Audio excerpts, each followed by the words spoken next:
میں اعظم سلطان 24 سالہ خوبرو مرد جس کی وجاہت کو دیکھ کر لڑکیاں نظریں پلٹنا بھول جاتی تھیں۔ میری قابل رشک صحت، خوبصورت چہرہ اور باروب شخصیت کو دیکھ کر کوئی مجھے دبئی کے شیخ کا گارڈ کم اور بیٹا زیادہ سمجھتا تھا۔ میں اپنے مالک کے وفادار اور قابل بھروسہ ملازمین میں سے تھا۔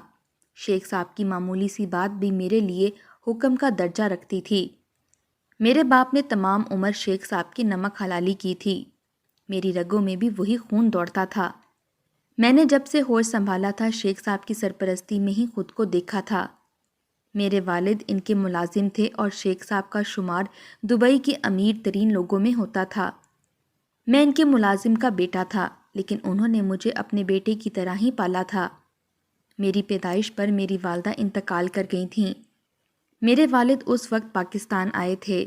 میری والدہ کو سپرد خاک کر کے مجھے بھی دبئی لے آئے۔ میں اپنے والد کے ساتھ ہی ان کے کوارٹر میں رہتا تھا۔ شیخ صاحب نے کسی عربی عورت سے عشق کیا تھا، لیکن وہ بے وفا نکلی۔ اس کا غم انہوں نے ایسا دل کو لگایا کہ شادی ہی نہیں کی۔ میں 17 سال کا ہوا تو میرے والد بھی شوگر کے بڑھ جانے کی وجہ سے انتقال کر گئے۔ اس کڑے وقت میں بھی شیخ صاحب نے ہی مجھے سنبھالا تھا، مجھے سینے سے لگایا تھا، میرے آنسوؤں کو پہنچا تھا۔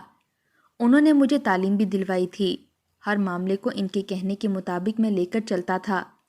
میری زبان جی مالک کہتے تھکتی نہ تھی۔ وہ کہتے اعظم دن کو رات کہہ دو، تو میں کہتا جی مالک، جو آپ نے کہا وہی ٹھیک ہے۔ وہ میرے محسن تھے، میرے مائی باپ تھے۔ میں ان کی کسی بات سے بھی انحراف کر ہی نہیں سکتا۔ میں ہی ان کا ڈرائیور تھا اور میں ہی ان کا گارڈ تھا۔ وہ جب بھی باہر جاتے میں ان کے ساتھ ہوتا، وہ گھر پر ہوتے تو میں ان کی خدمت گزاری میں ان کے سامنے کھڑا رہتا۔ میں نے آج تک کبھی نظریں اٹھا کر ان کے چہرے کی طرف نہیں دیکھا تھا۔ ان کے سامنے میری گردن ہمیشہ ان کے احسان تلے جھکی رہتی تھی۔ ان کی عمر 60 سال کی تھی اور میں 24 سال کا کڑیل جوان۔ شیخ صاحب کا شمار چونکہ دبئی کے عمرہ میں ہوتا تھا، اس لیے ان کے دشمن بھی بے شمار تھے۔ اس لیے جب بھی وہ باہر رہتے میں ان کے ساتھ ساتھ کسی سائے کی طرح رہتا تھا کہ اگر ان پر حملہ ہو تو سب سے پہلے گولی میرے سینے پر لگے۔ یہ میری نمک حلالی تھی۔ وہ اکثر چند ماہ بعد ہی پاکستان اپنے گاؤں ضرور جاتے تھے، چند دن وہاں گزارتے اور واپس آ جاتے۔ واحد ایک پاکستان تھا جہاں میں ان کے ساتھ نہیں جاتا تھا، لیکن جب وہ یہاں نہیں ہوتے تو یہاں کی ساری بھاگ دوڑ میرے ہاتھ میں ہوتی تھی۔ مالک جتنے دن اپنے گاؤں میں رہتے تھے یہ دن میرے لیے کاٹنے بہت مشکل ہو جاتے تھے، کیونکہ مجھے ان سے بے تحاشا محبت تھی۔ ان کے بغیر میں اداس سا ہو جاتا تھا۔ میں نے اپنے باپ سے بھی زیادہ محبت مالک سے پائی تھی۔ اس بار جب مالک آئے تو وہ اکیلے نہیں آئے تھے۔ جسے وہ اپنے ساتھ لائے تھے اسے دیکھ کر میرے ہوش اڑ گئے تھے۔ گاڑی جب بنگلے میں آ کر پورچ پر کھڑی ہوئی تو میں فوراً سے مالک کا سامان نکالنے کے لیے ڈگی کی طرف بڑھا تھا، جب اچانک پچھلی نشست کا دروازہ کھلا تھا۔ ایک 20 سالہ حسین دوشیزہ گاڑی سے باہر نکلی تھی، قیمتی لباس پہنے، زیورات سے آراستہ۔ اسے دیکھ کر یوں معلوم ہوتا جیسے کسی شادی بیاہ کے فنکشن کو دیکھ کر آ رہی ہو۔ مجھے لگا مالک کے کسی رشتہ دار کی بیٹی ہے، خدا ترسی میں مالک اسے ساتھ لے آئے ہیں۔ لیکن جب مالک نے اس کا تعارف کروایا تو میں دنگ سا رہ گیا تھا۔ مالک نے کہا کہ اعظم یہ تمہاری مالکن ہے۔ کچھ پل تو میں نافہمی سے کبھی مالک کو دیکھنے لگتا تو کبھی اس کم عمر لڑکی کو، جو مالک کی بیوی کم اور بیٹی زیادہ لگتی تھی۔ میں نے اپنی نظریں جھکا لیں۔ میرے لیے اول تو یہ بات یقین کرنا ہی مشکل تھی کہ مالک شادی کیسے کر سکتے تھے۔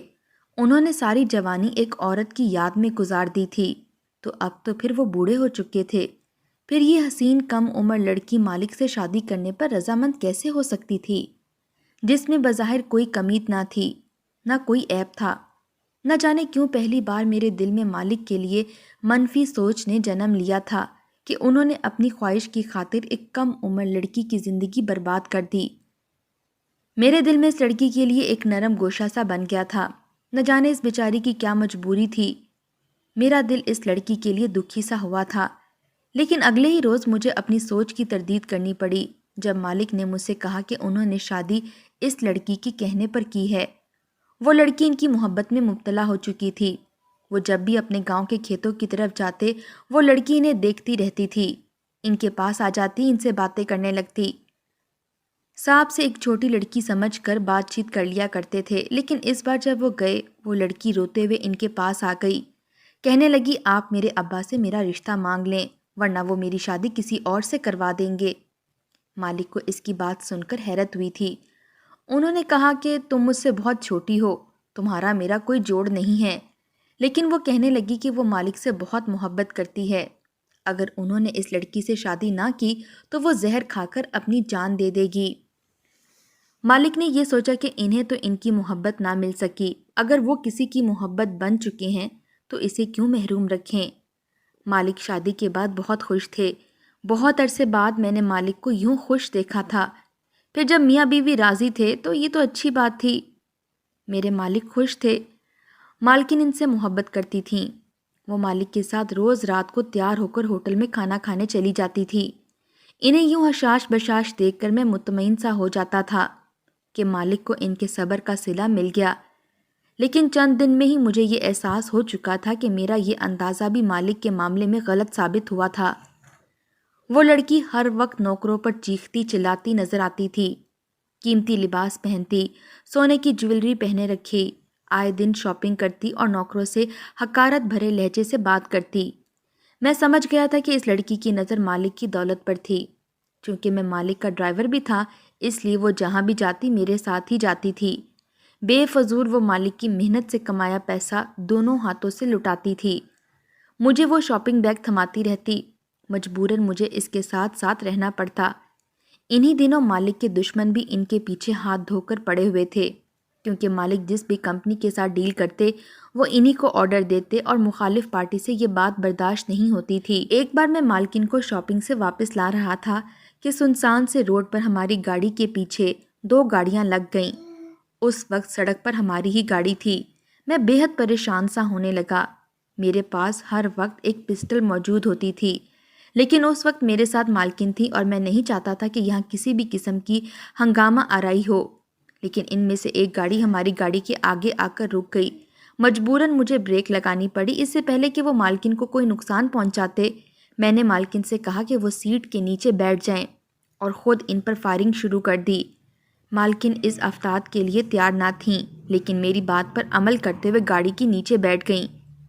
اس کی رنگت اڑی ہوئی تھی، وہ حد درجہ خوفزدہ اور ڈری ہوئی تھی۔ مخالف نوجوانوں نے بھی فائرنگ شروع کر دی۔ مالکن خوف سے چیخنے چلانے لگیں۔ میں نے گاڑی سٹارٹ کی اور بیک کر کے دوسری جانب نکال لی اور ساتھ ساتھ اپنا ہاتھ باہر نکال کر بھی فائر کرتا رہا۔ اسی اثنا میں میرے بازو پر گولی لگ گئی۔ میں گاڑی کی سپیڈ بہت تیز کر چکا تھا۔ مالکن نے یہ سب شاید پہلی بار دیکھا تھا، اس لیے زاروں قطار رو رہی تھیں۔ پھر میرے ہاتھ کے بہتے خون کو دیکھ کر اور بھی پریشان ہو گئیں۔ کچھ ہی دیر میں ہم بارونق علاقے میں آ چکے تھے۔ میں نے گاڑی سیدھی بنگلے کی جانب بڑھائی تھی۔ مجھ سے مالکن کہتی رہیں کہ پہلے ہاسپٹل جا کر اپنا بازو دکھا لو، لیکن میرے لیے اس وقت مالکن کو باحفاظت گھر پہنچانا اہم تھا۔ گاڑی بنگلے کے اندر پہنچی تو مالک مین گیٹ کے پاس ہی متفکر کھڑے تھے۔ مجھ پر حملے کی خبر ان تک بھی پہنچ چکی تھی۔ گاڑی پورچ میں رکتے ہی مالکن جلدی سے گاڑی سے اتر کر مالک کے ساتھ لگ کر رونے لگیں۔ مالک نے انہیں بس ذرا سی ہی تسلی دی، اصل فکر انہیں میری تھی۔ فوراً سے میرے پاس آئے۔ میرے ہاتھ سے بہتا خون دیکھ کر وہ حد درجہ پریشان ہوئے تھے۔ ایک دوسرے ڈرائیور اور گارڈ کو بلند لہجے میں پکارنے لگے، کہنے لگے اعظم کو فوراً ہاسپٹل لے کر جاؤ، میرے بچے کو کچھ ہونا نہیں چاہیے۔ ان کے چہرے پر میرے لیے ایسی پریشانی اور فکر رہتی تھی۔ میں ہاسپٹل چلا گیا۔ گولی میرے بازو کو چھو کر گزری تھی۔ جب گھر آیا تو مالک کو اپنے لیے منتظر پایا تھا۔ مجھ سے کہنے لگے تم نے اپنی جان پر کھیل کر میری بیوی کو بچایا ہے، میں تمہارا بہت احسان مند ہوں۔ میں نے کہا یہ میرا فرض تھا مالک، آپ احسان کا نام لے کر یوں مجھے میری ہی نظروں سے گرا رہے ہیں۔ میں نے مالک کے ہاتھ تھام کر محبت سے اپنے لبوں پر لگائے تھے۔ ان دنوں جو بات میں نے محسوس کی وہ یہ تھی کہ مالکن کا رویہ مجھ سے بدلنے لگا تھا۔ وہ کبھی میرے لیے یخنی بنا کر ملازمہ کے ہاتھ بھیجتیں، کبھی خود بھی میرے کوارٹر میں آ کر میری خیریت پوچھتیں۔ ان کے اس قسم کے رویے سے باقی ملازمین مجھے شک بھری نظروں سے دیکھتے کہ تم پر اتنی مہربان کیوں ہیں، ہمارے ساتھ تو ان کا رویہ بہت سخت گیر قسم کا ہوتا ہے۔ میں نے اس بات پر زیادہ توجہ نہیں دی۔ مالک نے ان لوگوں پر کیس کر دیا جنہوں نے حملہ کیا تھا۔ وہ پولیس کی کسٹڈی میں تھے۔ میں ٹھیک ہوتے ہی اپنی ڈیوٹی پر آ چکا تھا، لیکن باہر کہیں بھی جاتے ہوئے مالکن کا رویہ میرے ساتھ بہت اچھا ہونے لگا تھا۔ لیکن جو بات مجھے پریشان کر رہی تھی وہ یہ تھی کہ وہ مجھے اب عجیب نظروں سے دیکھنے لگی تھیں۔ میں اس کی نظروں سے الجھنے لگا تھا۔ ایک بار تو اس لڑکی نے حد ہی کر دی تھی۔ وہ شاپنگ کرنے کے بعد گاڑی میں پیچھے بیٹھنے کی بجائے میرے ساتھ فرنٹ سیٹ پر بیٹھ گئیں۔ میں نے حیرت سے اس کی طرف دیکھا۔ میں نے کہا، مالکن آپ پیچھے جا کر بیٹھیں۔ وہ کہنے لگی، مجھے تم سے کچھ کہنا ہے۔ میں نے کہا، آپ کو جو بھی کہنا ہے آپ پیچھے بیٹھ کر بھی کہہ سکتی ہیں۔ لیکن میرے ہوش اس وقت اڑے جب اس لڑکی نے میرا ہاتھ پکڑ لیا۔ میں تو ششتر سا رہ گیا تھا۔ وہ کہنے لگی کہ مجھے تم اچھے لگنے لگے ہو، میں تم سے محبت کرنے لگی ہوں۔ بات کچھ ایسی غیر متوقع تھی کہ بے اختیار میرا ہاتھ اس لڑکی پر اٹھ گیا۔ میں نے کہا، شرم نہیں آتی تمہیں ایسی بات ایک نوکر سے کرتے ہوئے؟ تم میرے مالک کی بیوی ہو، میرے لیے قابل احترام ہو۔ مالک کے نکاح میں ہوتے ہوئے تم کیسے ان کے ساتھ بے وفائی کر سکتی ہو؟ آئندہ اپنی حد میں رہنا۔ میں نے تمہیں مالک کے علاوہ کسی کے ساتھ بھی دیکھا تو گولی مار دوں گا۔ اب جاؤ اور پیچھے جا کر بیٹھو۔ میں اس قدر غصے میں تھا کہ ضبط کرنا مشکل تھا۔ میرے ہوتے ہوئے میرے مالک کو کوئی دھوکہ دے، یہ کیسے ہو سکتا تھا؟ وہ مجھے کینہ توڑ نظروں سے دیکھتے ہوئے پچھلی نشست پر جا کر بیٹھ گئی۔ لیکن اس کے بعد جو کچھ اس نے میرے ساتھ کیا، میرے پاس وہ لفظ ہی نہیں کہ اس اذیت کو بیان کر سکوں۔ اگلے روز مالک کو پاکستان چند دن کے لیے جانا تھا۔ ان کی خواہش تو یہی تھی کہ ان کی بیوی بھی ان کے ساتھ واپس جاتی، لیکن اس نے جانے سے صاف انکار کر دیا تھا۔ مالک مجھ سے کہہ کے گئے کہ میں مالکن کا خاص خیال رکھوں۔ میں مالک کو ایئرپورٹ چھوڑ کر آیا تھا جب میرے کوارٹر میں ملازمہ آئی اور مجھ سے کہنے لگی کہ تمہیں مالکن بلا رہی ہیں۔ میں اٹھ کر لاؤنج میں چلا گیا۔ وہ بڑے غصے سے صوفے پر بیٹھی تھی۔ کہنے لگیں، گھر کی صفائی کرو۔ اس کی بات اتنی غیر متوقع سی تھی کہ میں حیرت سے اسے دیکھنے لگا۔ میں ان کا خاص ملازم تھا، بلکہ بیٹے کی طرح، اور وہ عورت مجھے ملازمین کے ہوتے ہوئے صفائی کا کہہ رہی تھی۔ میں نے کہا، یہ کام میرا نہیں ہے۔ میری بات پر وہ چلا کر بولی، میں اس گھر کی مالکن ہوں، اس لیے میری بات ماننا تمہارا کام ہے۔ میں اس جاہل اور گھمنڈی لڑکی سے بحث ہی نہیں کرنا چاہتا تھا، اس لیے گھر کی صفائی کرنے لگا۔ وہ شاید مجھے جھکا کر اپنی انا کی تسکین چاہتی تھی۔ میں نے گھر کی صفائی کر دی، لیکن چونکہ یہ کام میرا نہ تھا اس لیے مجھے اس کام میں کافی دقت سی محسوس ہوئی تھی۔ وہ وہیں صوفے پر بیٹھی بپھری بیٹھی تھی۔ کہنے لگی، شیخ صاحب جب تک واپس نہیں آ جاتے تم گھر کے اندر گیسٹ روم میں سو گے۔ اس کی یہ بات تو کبھی بھی مان نہیں سکتا تھا۔ میں نے صاف انکار کر دیا۔ اس نے اپنے غصے سے سرخ آنکھیں میری آنکھوں میں گاڑ دیں۔ نہایت غضبناک لہجے میں بولی، کہنے لگی، نوکر ہو اس لیے اپنی اوقات مت بھولو۔ میری بات کی کوئی مخالفت کرے میں برداشت نہیں کر سکتی۔ پھر اپنے ہاتھ میں پکڑے موبائل سے مالک کو فون کر کے کہنے لگی، کیا آپ کو میری کوئی پرواہ نہیں ہے؟ آپ جانتے ہیں کہ اس واقعے کے بعد مجھے کتنا خوف آتا ہے۔ ایسا لگتا ہے کہ وہ لوگ گھر آ کر مجھ پر حملہ کر دیں گے۔ اس لیے اعظم سے کہیں کہ جب تک آپ نہیں آ جاتے وہ گھر کے اندر سویا کرے، تاکہ اگر کوئی چور یا اچکا اندر آ جائے وہ مجھے بچا لے۔ مجھے تو اس نے صاف انکار کر دیا ہے۔ میری بات کی تو اس گھر میں اہمیت ہی نہیں ہے۔ مجھے آپ کے ملازمین آپ کے پیچھے سے ایک غریب کسان کی بیٹی ہی سمجھ کر رویہ اختیار کرتے ہیں، مجھے مالکن کا درجہ نہیں دیتے۔ یہ کہہ کر اس نے فون مجھے تھما دیا۔ میں اس کے دوگلے چہرے کو دیکھ کر حیران ہوا تھا۔ میں نے فون کان پر لگایا تو مالک نے مجھ سے کہا، تم گھر کے اندر سو جایا کرو اور سنوبر کی بات بھی نہ ٹالا کرو۔ وہ کم عمر ہے، نادان ہے، پہلی بار ایسے ٹھاٹ دیکھے ہیں، اس لیے اسے روب جمانا پسند ہے۔ میں نے کہا، جی مالک، جو آپ کا حکم۔ میں نے وہ فون اس لڑکی کی طرف بڑھا دیا۔ موبائل پکڑ کر اس نے اپنے ہاتھ میں پکڑا ٹیشو زمین پر پھینک دیا۔ کہنے لگی، اسے اٹھا کر کچرے کی باسکٹ میں ڈالو۔ میں جانتا تھا کہ وہ مجھ سے اپنی آہنت کا بدلہ لینا چاہ رہی ہے۔ میں نے خاموشی سے وہ ٹیشو اٹھایا اور باسکٹ میں ڈال دیا اور لاؤنج سے باہر نکل گیا۔ لیکن یہ بات یہیں تک ختم نہیں ہوتی تھی۔ اس لڑکی نے تو میرا جینا دوبر کر کے رکھ دیا تھا۔ کبھی مجھے کہتی جا کر میرے لیے چائے بنا کر لاؤ، کبھی اپنے کمرے کی صفائی کروانے لگتی، کبھی کہتی سر جھکائے میرے سامنے کھڑے رہو کیونکہ تم حکم کے غلام ہو۔ میں اس لڑکی کی حرکتوں سے پریشان ہو کر رہ گیا تھا، لیکن ضبط سے وہ سب کر رہا تھا جو وہ مجھ سے کہہ رہی تھی۔ لیکن ایک رات تو اس لڑکی نے حد ہی کر دی تھی۔ میں گیسٹ روم میں سو رہا تھا جب مجھے یہ لگا کہ میرے کمرے میں کوئی داخل ہوا ہے۔ پہلا گمان مجھے کسی چور کا ہوا تھا۔ میری نیند اتنی پکی نہیں تھی کہ بے خبر سویا رہتا۔ میں فوراً سے اٹھ کر بیٹھ گیا، لیکن جیسے ہی میں نے لیمپ کھولا سامنے اس لڑکی کو دیکھ کر مجھے حیرت ہوئی تھی۔ وہ اپنے آرام دہ لباس میں ملبوس کھلے بالوں کے ساتھ میرے کمرے میں کس ارادے سے آئی تھی مجھے سمجھنے میں دیر نہیں لگی تھی۔ میں نے کہا یہیں سے واپس لوٹ جاؤ، سمجھی؟ لیکن وہ میرے پاس آ گئی، میرے سامنے ہاتھ جوڑ کر رونے لگی، کہنے لگی میرے بس میں نہیں ہے اعظم، میں تم سے محبت کرنے لگی ہوں، مجھے اپنا لو۔ وہ بڈھا میری خواہش پوری کرنے کے قابل نہیں ہے۔ اس سے پہلے کہ وہ اس کمزور لمحے میں میرے قریب آتی، میں کئی قدم پیچھے ہٹ گیا۔ میں نے کہا نکلو یہاں سے باہر، ورنہ میں مالک کو بتا دوں گا۔ میری یہ بات سن کر وہ واپس اپنے کمرے میں چلی گئی۔ اگلے روز ہی مالک واپس آ گئے تھے۔ وہ مجھ سے کہنے لگے کہ میری کوئی بھی بات شیخ صاحب کو مت بتانا، میں دوبارہ تمہیں پریشان نہیں کروں گی۔ اس کی بات میں نے مان لی۔ اس کے بعد اس نے مجھے واقعی پریشان نہیں کیا تھا۔ کچھ دنوں سے مالک کی طبیعت کچھ ٹھیک نہ تھی۔ وہ دن بدن کمزور ہونے لگے تھے۔ میں جب بھی ان سے کہتا کہ وہ ڈاکٹر سے اپنا چیک اپ کروائیں تو وہ ٹال جاتے، لیکن اب وہ زیادہ کھانسنے لگے تھے، زیادہ تر اپنے کمرے میں ہی آرام کرتے رہتے۔ اب تو مجھ سے اپنا ہر کام کروانے لگے تھے، آفس بھی نہیں جاتے تھے۔ ایک بار وہ لاؤنج میں بے چینی سے چکر کاٹ رہے تھے کہ نہ جانے کیا پریشانی تھی۔ مجھ سے کہنے لگے کہ اب مجھ سے کام نہیں ہوتا۔ ایک بار انہوں نے مجھے کہا کہ تم کوارٹر کی بجائے گیسٹ روم میں سو جایا کرو، میں اب اکثر بیمار رہنے لگا ہوں، اس لیے تم ہوگے تو تمہیں انٹر کام پر اپنے پاس بلا لیا کروں گا۔ میں اب گیسٹ روم میں سونے لگا تھا۔